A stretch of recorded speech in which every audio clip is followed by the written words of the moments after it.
I found an old interesting article where John Lennon was critical of Bob Marley, and it made me laugh because he was saying that his music wasn't was or what have you, and I laughed.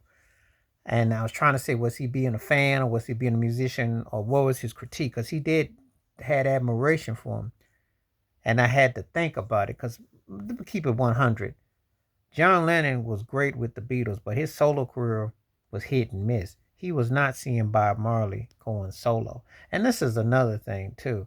It could be envy.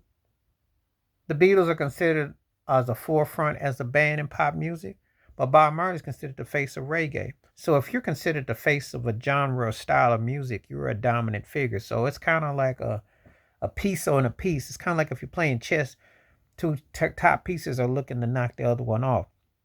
And I had to kind of wonder what was he exactly criticizing Marley about.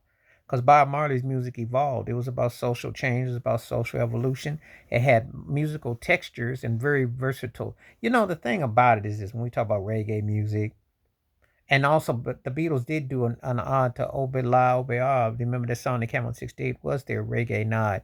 So they did give a nod to Paul McCartney wrote the song. But the point of the matter is this.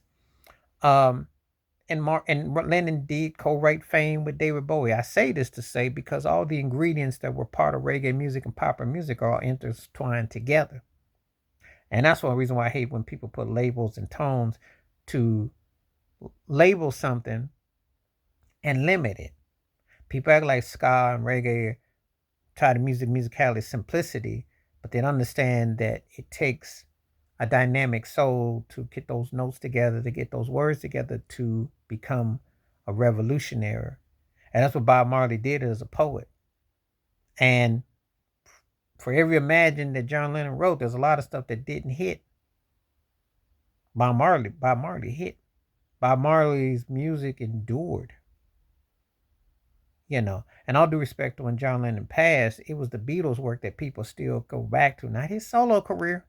However, when Bob Marley passes, they just came out with this film just in February, with it was whitewashed. But the Legend album, which was real popular on the tours of college campuses 30 years ago, is still a big seller. Diamond, still a big seller. Bob Marley songs are as known as almost anybody popular that you can think of. Almost like Michael Jackson's, if you will, or as big as Tupac. You can make the case those three, you can probably throw Elvis in there, and Death, they have been even bigger. You can make that case. So, but to sit there and, I was tripping off of John Lennon trying to, like, no, no, no, no. Bob Marley was consistent. Now, you can say that Peter Tosh got more radical, and you can make a case for this, and the Rolling Stones were working with Tosh. But the thing is this, Bob Marley, as a songwriter, wrote great songs that have stood the test of time. So, I don't know what John Lennon was smoking or what he was on, but anyway, it was a trip to find this old article where he was being critical of Bob Marley's music when Bob Marley was more progressive of the two by leaps and bounds, and it wasn't even close, and left a lasting mark as a solo artist. And I give Lennon with the Beatles. You can't argue with that songwriting collab with him and McCartney, because I'll say that they're top 5 songwriters ever. That's a fact. And I'm not even a big Beatles fan like that, but the songwriters, they belong in that mark. But his solo career, compared to Bob Marley's, get out of town. Please like, subscribe, welcome thoughts, comments, and I do respond. Thank you. Wash your hands. Keep your mind clear. Watch out for another shit if you like. And please hit that membership, because when you do, I'll get those videos back to you. Stay safe, stay blessed, stay clear, stay cool, stay calm. I'm back. Peace.